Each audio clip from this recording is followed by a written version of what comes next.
আজকের ওয়েদারটা খুব সানি আর খুব উইন্ডি। এরকম ওয়েদার খুব কম দেখা যায়, স্পেশালি কানাডাতে। বাট ভিক্টোরিয়া খুবই ওয়েদার ফ্রেন্ডলি এবং মানুষ এখানে খুব ভালোভাবে থাকতে পারে। So welcome to my channel. আজকে আমরা খুব বেসিক 5টা জিনিস নিয়ে কথা বলবো, যেটা আপনার কানাডাতে আসলে আপনার খুব সাথে সাথেই দরকার হবে।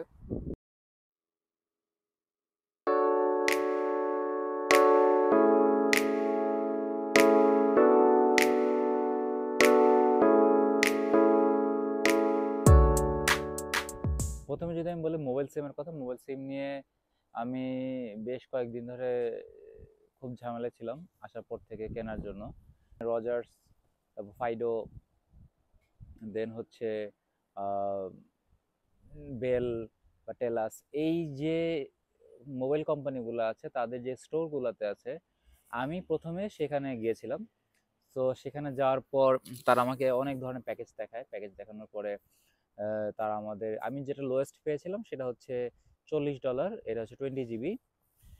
এখানে মোবাইলের বেশ কয়েকটা জিনিস খুব লক্ষণীয় ছিল, যেগুলো আসলে আমরা বাংলাদেশে খুব অ্যাভেলেবেলি ইউজ করতাম। যেরকম খুব প্রিমিয়াম প্যাকেজ না হইলে হটস্পট শেয়ার করা যায় না। এটা কানাডাতে আসার পর আমার কাছে মনে হয়েছে যে আমরা বাংলাদেশে খুব বেটার মোবাইল সার্ভিস ইউজ করে থাকি। দেন আমি তাদের এখানে যে টোয়েন্টি 20 জিবি প্লাস $40 প্যাকেজ সেটা সিলেক্ট করি। বাট দ্য থিং ইজ, সেখানে একটা ইনিশিয়ালি সেটআপ চার্জ তারা চার্জ করে, যেটা হচ্ছে $60 মতো। সো আমি এটা নিয়ে একটু দ্বিধায় ছিলাম যে আসলে initially $60 it's quite way too much for me.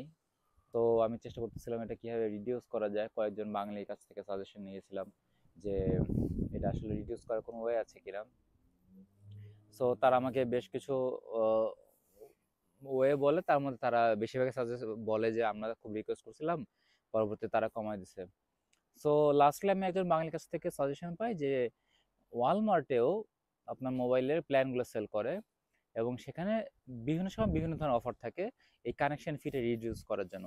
So কোনো কোনো সময় তারা কানেকশন ফিটা ওয়েভ করে দিতে পারে, কোনো কোনো সময় তারা বিভিন্ন ধরনের জিনিস অফার করে, যেটা আপনি এই $60 মধ্যে পরবর্তীতে পারচেস করতে পারবেন। সো আমরা ওয়ালমার্টে যাই। এরপরে এটা জানার পরে ওয়ালমার্টের ইলেকট্রনিক অ্যাপ্লায়েন্স যে সেকশনে সেল করা হয়, সেই সেকশনে ওএসএল ওএসএল এই যে সেকশনটা, এখানে তারা সিমের প্ল্যানগুলো সেল করে থাকে।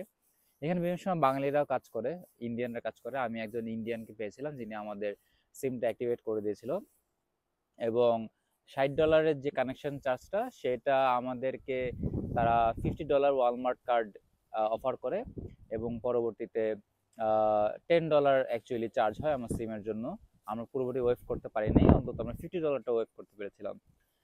সো এই জিনিসটা আমার কাছে খুব ইম্পর্টেন্ট ছিল initially as a first time in Canada mobile SIM পারচেজের ক্ষেত্রে। সো এর পরবর্তীতে আমরা সিন নাম্বার কালেক্ট করতে যাই। সিন নাম্বারটা কালেক্ট করতে হয় সার্ভিস কানাডা এর যে অফিস আছে সেখান থেকে। সার্ভিস কানাডা হচ্ছে কানাডার গভর্নমেন্টের যে অফিস, সেই অফিস। সেখান থেকে আপনি আপনার স্টাডি পারমিট বা আপনার ওয়ার্ক পারমিট দিয়ে আপনি আপনার সিন নাম্বারটা কালেক্ট করবেন। নাম্বারটা আপনার প্রায় সব জায়গাতে লাগবে, ব্যাংক অ্যাকাউন্ট খোলা থেকে শুরু করে every sort of documentation purpose, related পারপাসে। দেন আমরা যে জিনিসটা বলি সেটা হচ্ছে বিসিআইডি প্লাস হচ্ছে বাস পাস। বাস পাসটা ইউজুয়ালি হচ্ছে গিয়ে কালেক্ট করতে হয়, বিভিন্ন ডিপার্টমেন্টাল স্টোরে পাওয়া যায়। সেটা একটা সময় ছিল $70, একটা সময় ছিল $80, এখন সেটা $85 এসে ঠেকেছে।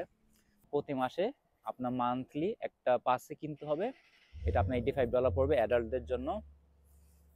স্টুডেন্ট পাসও পাওয়া যায়, স্টুডেন্ট পাস হচ্ছে $50। আপনি চাইলে সেটা কিনতে পারেন। যদি আপনি স্টুডেন্ট হন, আপনি বলবেন যে আপনি স্টুডেন্ট পাস লাগবে বাসের জন্য, সেটা $50 কাটবে। সো দেন হচ্ছে খুবই বাতাস। দেন হচ্ছে বিসিআইডি। বিসিআইডি কানাডার একটা photo identification card. Photo identification কার্ডটা আপনার বিভিন্ন সময় লাগবে। সো আপনি তো সবসময় পাসপোর্ট ক্যারি করতে পারবেন না, আপনি বিসিআইডিটা তখন কালেক্ট করে নেবেন। বিসিআইডিটা পাওয়া যাবে আইসিবিসি অফিসে। আইসিবিসি অফিস এখানে আমরা আছি ল্যাংফোর্ডে। ল্যাংফোর্ডের পাশে সুক রোড আছে। সুক SKK সুক রোডে, ওখানে আইসিবিসি অফিস আছে। সেই আইসিবিসি অফিস থেকে আপনি বিসি আইডি কার্ডের জন্য কালেক্ট করতে পারবেন। বিসি আইডি কার্ডটা অনলাইনে অ্যাপ্লাই করা যায়, অনলাইনে অ্যাপ্লাই করলে আপনাকে বাসায় দিয়ে যাবে, আপনি চাইলে আইসিবিসি অফিসে যেও নিয়ে আসতে পারবেন। এছাড়া ড্রাইভিং লাইসেন্সের যে জিনিসপত্রগুলো আছে, driving licence application, apply, ID card collection, সেই জিনিসগুলো আইসিবিসি অফিসটা প্রোভাইড করে থাকে। ICBC sort of Canadian government service office. So initially আমার কাছে মনে হয়েছে যে কানাডাতে ঢোকার পর এই পারমিটগুলা খুব ইম্পর্টেন্ট।